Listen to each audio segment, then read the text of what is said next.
AI in education leverages technologies like machine learning and natural language processing to personalize learning, automate administrative tasks, and enhance student engagement. It can provide adaptive tutoring, identify knowledge gaps, and deliver tailored resources to meet individual needs.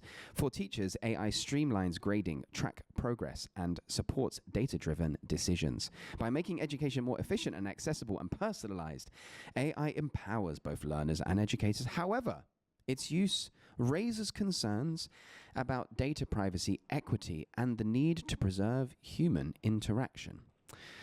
That was AI, telling us about AI in education, which is our topic for today.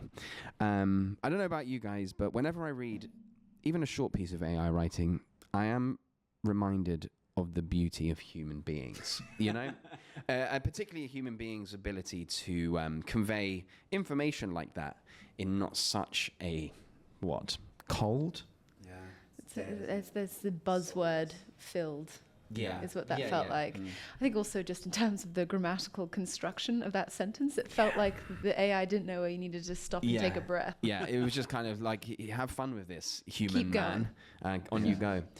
I guess we're talking about this because it's quite relevant to what we're doing. I mean, I think all of us can agree, as I'm sure we'll discover over the course of this conversation, that AI is an incredibly interesting and powerful and society-changing tool that, as it even itself acknowledges, has some question marks still over its how it's used, and particularly in education. That's where we kind of come in, as I'm sure we've all seen. More and more students, young people, are using this, and maybe what we'd like to try and do today is kind of give them some ways that it can be useful, some things maybe to avoid, and just generally some of the things that we've noticed about its slow into very fast creep, into very big jump into education. So what are our initial instincts about AI in education? Kill the robots is my initial instinct. No, I think my concern is that AI without education, and I don't mean AI in education, I mean education about how to use AI in good ways, is incredibly dangerous in all sorts of ways that we can talk about.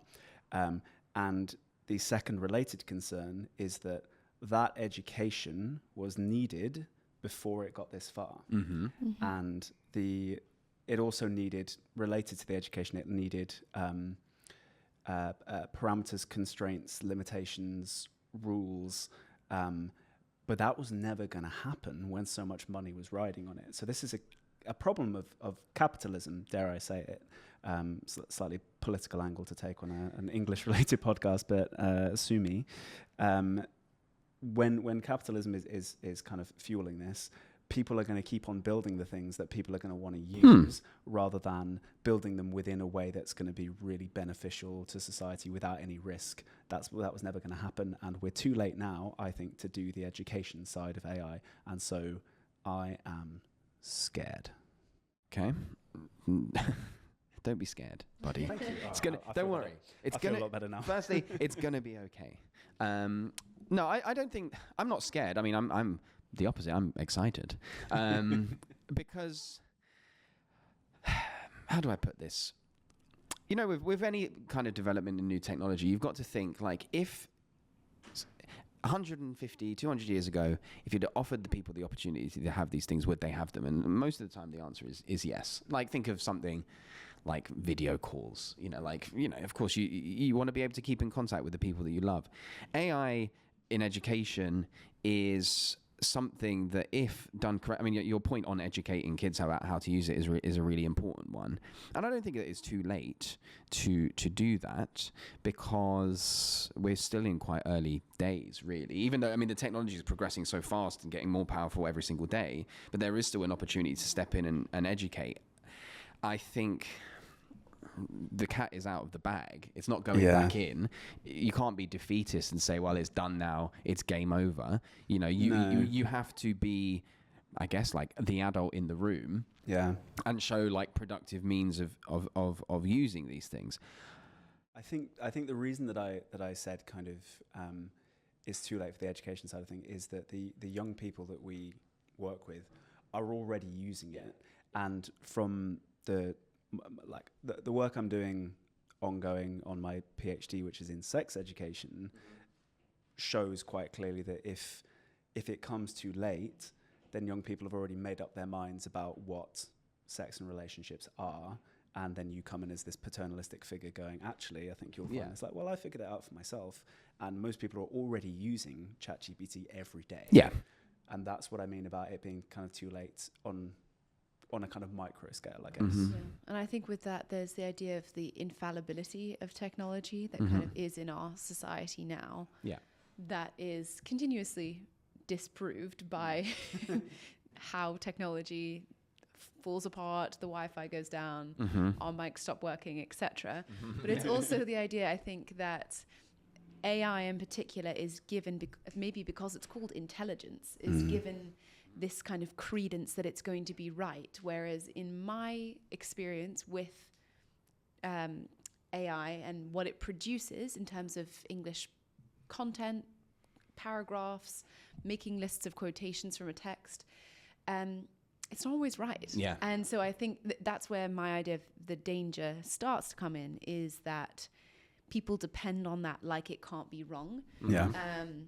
Much like your teachers, occasionally incorrect. What? But Not me. they, it's a helpful tool if you want to say, okay, what page, paragraph, act is this scene in Othello? It can usually give you the right answer. But as for doing your homework for you, especially in English where so much depends on nuance and requires nuance and grey area and all this, I just think it's not at the point where it's a problem solver. It's maybe a time helper, but not a problem solver for you. Yeah, I mean, I remember like when was this? 2023, 2024, kind of when it was first like emerging and gaining access to ChatGPT, and obviously you had like, you know, you'd ask a kid to, you know, a class to do some written homework, and they'd come back and like 3 or 4 kids had clearly used it. And I remember saying to them, I was like, look, obviously, 9 times out of 10, you're probably going to get away with this.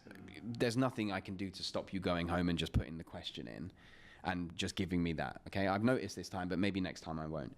But you have to ask yourself the question, like, is that the valuable use of the technology? Yes, it's a time saver and it means that you can do your homework in like 3 seconds, but you're doing yourself a disservice. So what I tried to say to them, I remember quite early then, is use it as a tool. So instead of asking it to do your homework and just write the paragraph, ask it to help you with your revision. Like ask it to come up with some revision tasks that you can do on the text or things like that. And I actually remember them suddenly realizing, oh, there's more that I can do with this beyond just the obvious thing, which is to just essentially to cheat at some kind of written homework, right? And once you start like trying to direct students towards its value, then hopefully, I mean, this is maybe a bit too idealistic, but hopefully they start seeing like its value there and not just for the simple thing. So that would be like one of my first things I'd say in regards to like how to use it, is use it to help you, to help you to revise. Don't use it to help you just write an answer up, because that's not helping anybody. Yeah, and I think it's obviously like the crucial thing about learning is that you have to process things, which means that you have to be actively processing them, whether it is reading, whether it is rewriting, whether it is transforming, whether it is building diagrams. Like I always say, you could buy a revision guide and it will do nothing for you. You build a revision guide and you become an expert, right? That's the way that you do it. By the time you've made it, you already know the content. Exactly, and you never use it again, which is quite funny. But it's interesting that you said that like you spotted it, but at some point you wouldn't be able to spot it. And like I think it's likely that at a certain point, AI generated literature, essays, art, etc., will be almost indistinguishable. At the moment, we're on this kind of precipice where a lay person can't tell the difference, and an expert can.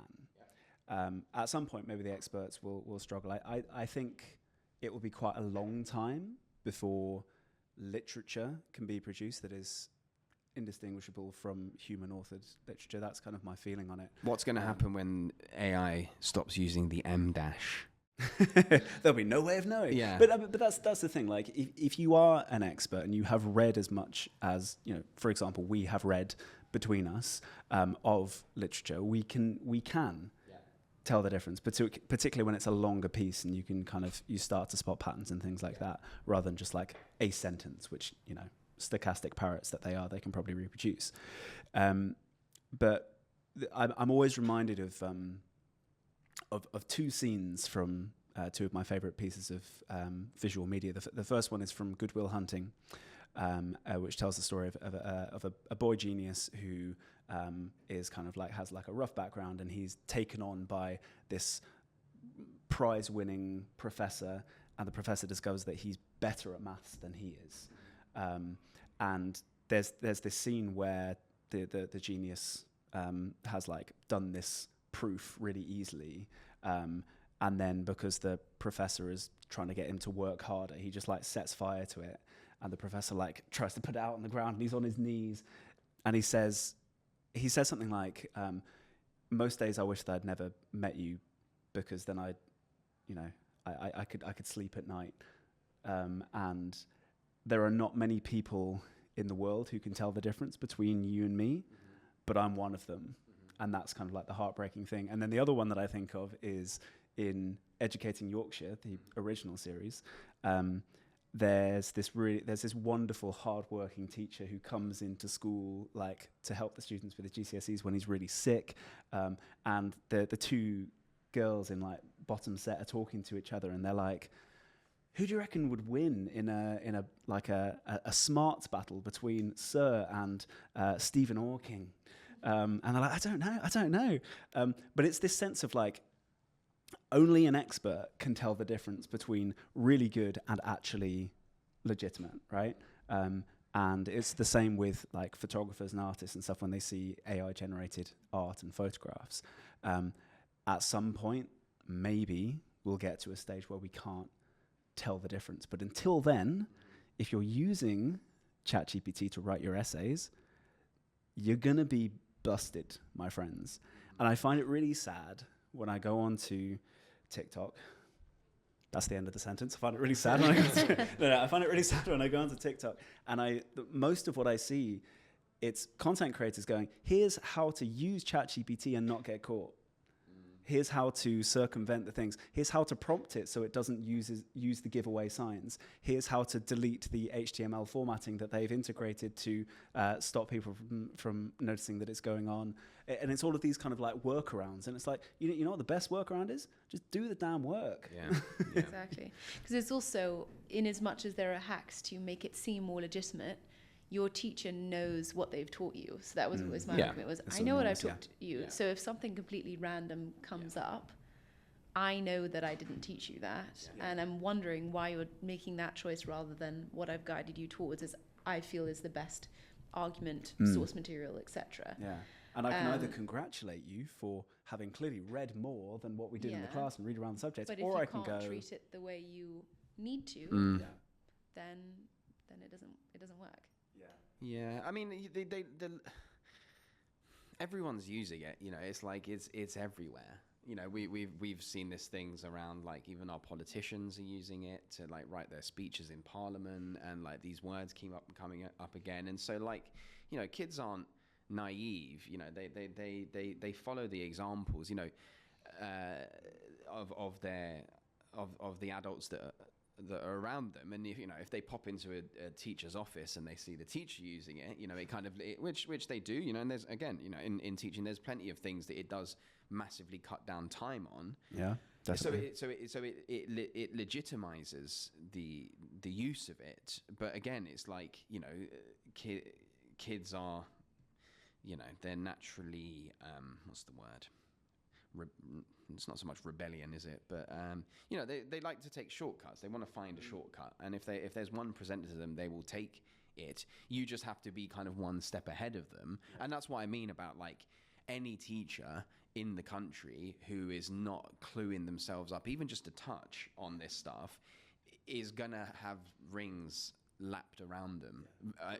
If not already, it's already happening. You know, because it's there, it's being used, it's free. You know, there's very little limits on what kids can use it for. You need to be there. Can I tell you my major worry? Yeah. Because I'm the resident cynic for this conversation. I think, Al, you probably feel similar, but holding back, which is very respectful.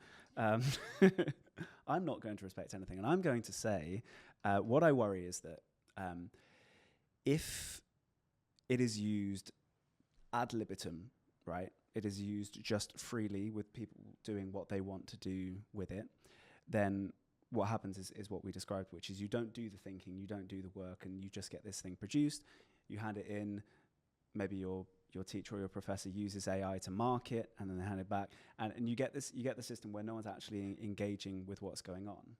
And so what then happens is that you never learn how to identify a mistake or any kind of preconceptions that AI has. Like, AI gets things wrong a lot currently. You know, I'm sure they'll work on improving its IQ, but it gets things wrong a lot. And if you never actually engage with the creation process, you just have your prompts and then maybe you do some refining afterwards. You never do that granular from the ground up thing. You never learn how to do it, so you can't do it in future. You don't know how to come up. You don't know how to resolve issues as they come up. You then reproduce a misconception that AI had, and you feed it back into the machine, and you have this kind of big feedback loop where things that get published get absorbed into the training materials of LLMs, and then they reproduce those. And before too long, if everyone is doing that, you have no experts left. And obviously that's extreme thinking, but it's also, you know, it has been modeled. If we're thinking about it, because until extremely recently, everything that was published within academia, the bar was extremely high, and the justification and process of going through publication is extremely rigorous. So all of a sudden, yes, AI is stripping from those works as well, but it's also stripping from everywhere on the internet. And we know that not everywhere on the internet is QA'd the same as a literary journal or a medical journal. In fact, I can't remember which AI provider it is, and it's probably best that I don't drop the name of it. But one of the biggest AI providers out there, its biggest body of training material, Reddit. Which is entirely ungoverned. It is just people sharing their thoughts. And there's no way of differentiating. Yeah, and opinions. Let epic bacon. Yeah, exactly. And there's no way of differentiating between... has a cheeseburger. Yeah, amazing grammar too. Yeah. But there's no way of differentiating between an expert and a layperson on there, because everyone presents themselves with the same level of confidence because they're behind a screen, they're anonymous, and they post this stuff. And you can have really good information on Reddit. Like I often use it myself, critically, but it's all just sucked up as if it's all the same hierarchy, like on the same panel on the hierarchy of legitimate, and that's a major concern, and right? I think as well, this idea that is part of what you're talking about as well is the difference and kind of the point of literature that we've looked at in our prose, drama, and poetry episodes in particular is this idea of human expression, describing the human condition and the soul of literature, and capturing the zeitgeist of a time period and everything. And a computer at this point can't do that. They can't provide soulful writing, and they can't capture a specific voice because it's stripping by its own definition. It's stripping from lots of different places. So it's combining lots of voice. Yeah. If you amalgamate everything, it's like when you're mixing colors. I love this analogy. You mix a couple of colors together and you get a beautiful new color. You mix all the colors together, you just get sludge, right? It's colorless. And it's the same thing. If you take all of the amazing literature, you might think, okay, well, this has... It's be mega Shakespeare. Yeah, exactly. It's going to be mega Shakespeare. Ultra Shakespeare. Charles Dickens squared. I liked Adam Curtis, the documentarian. He just did a really great sort of look at what was the name of the? I can't remember the name. Anyway, it was about like the 1970s in the UK onwards. Yeah. And in a conversation about AI, because he'd been sort of stepping into AI and could it help him with his archiving, he said that everyone's talking about AI being the future. It's like it's the future of our civilization. And he made the point that all of these LLMs are trained on the past, right? It's everything that has existed before. And that actually, in his view, it's not the start of the future. It's basically the end of the past.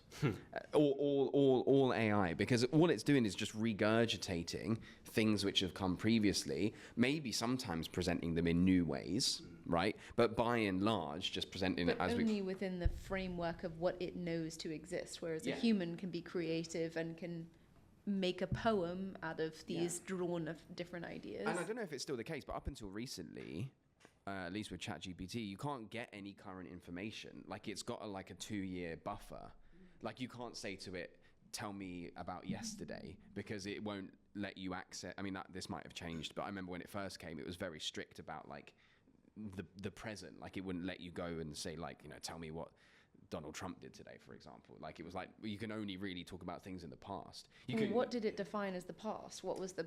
I think it had a cut off of 2019 or 2020 or something. I remember, and this was at least when it first kind of. Quite a lot has changed since then. Well, right, precisely, and it may well be now that they've actually kind of loosened those restrictions, and there are other providers of AI which don't have the same level of restriction. But if you think about this kind of this concept of it not. Of it just its reliance on the past, you see that you can get into dangerous territory where it's just endlessly regurgitating things and which came previously. That, you do yourself a disservice as well, because you're not going through that process of seeking information, distinguishing it for yourself, and then incorporating it into something else. You're a unique processor, whereas that is a generic processor. So it takes in everything. That's a nice description of the human condition. Yeah. You're a unique processor. Exactly. Yeah. We are. No, you're right. Yeah, absolutely. And so as we take things and we filter them in every single one of us in a different way with the different knowledge base and experience base that we have, whereas the LLM, it has very predefined ways of processing this information and kind of pushing it out.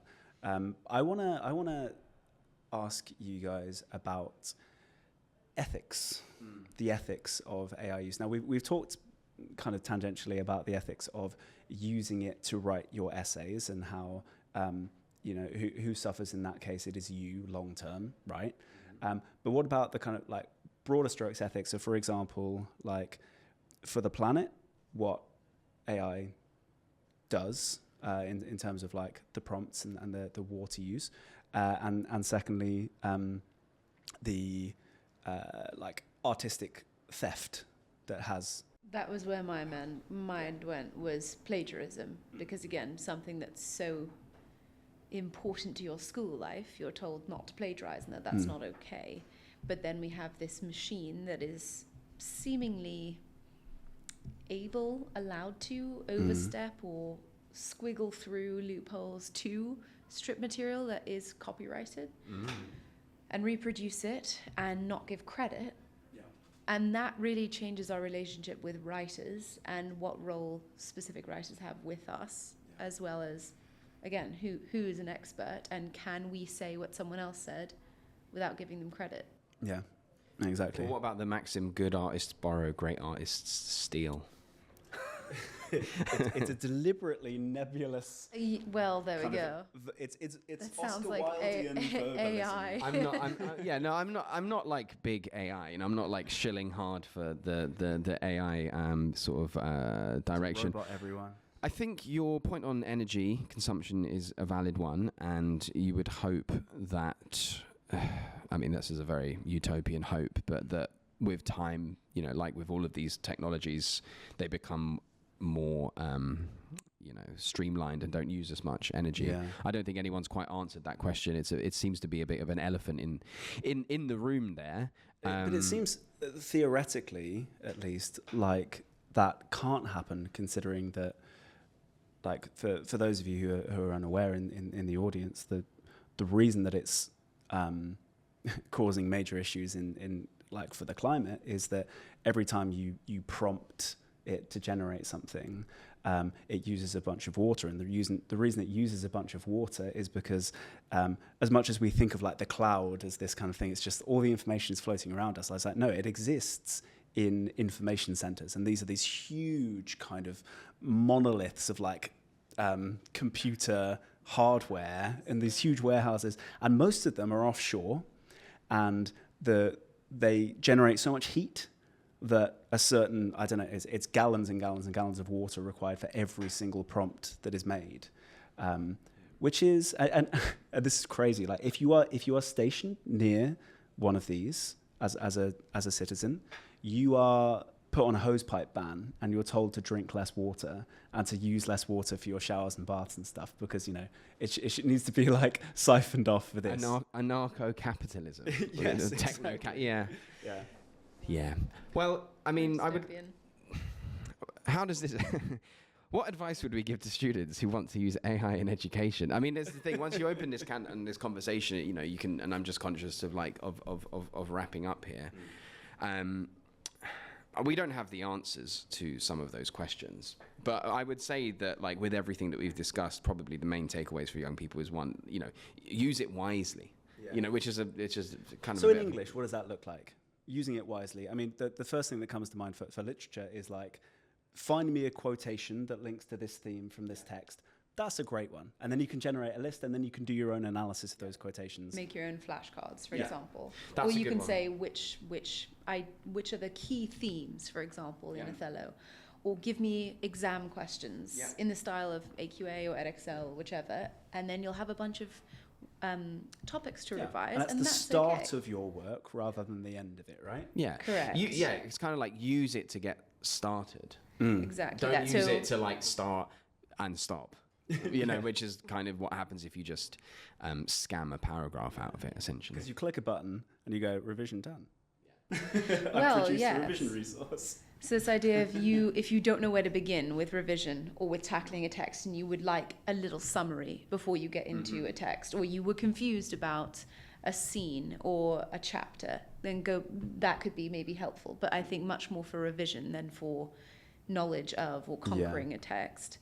But I would also say the caveat that all of the exams, if we're thinking national exams, are still paper and pen based. Yeah. So in as much as you may use it for your revision, that can only get you so far in a paper-based exam, which it seems like the powers that be will keep for the foreseeable. Oh, and if you've got if you can use it for feedback, like you do some practice writing and then get it feedback, presuming you've trained it, and obviously like we've worked on training some like custom GPTs here for like to be like us, to know the entire syllabus, to know the mark scheme, to know the spec, to know all of the past papers that have gone into it, to know a bunch of materials. You feed it all of that and you teach it and you refine it. If you can do all of that, you can use it for feedback too. And it can sometimes be quite helpful there. Yeah. Nice. Cool. Well, thank you for listening, and we'll see you soon on Jet. Bye. Nice. Bye.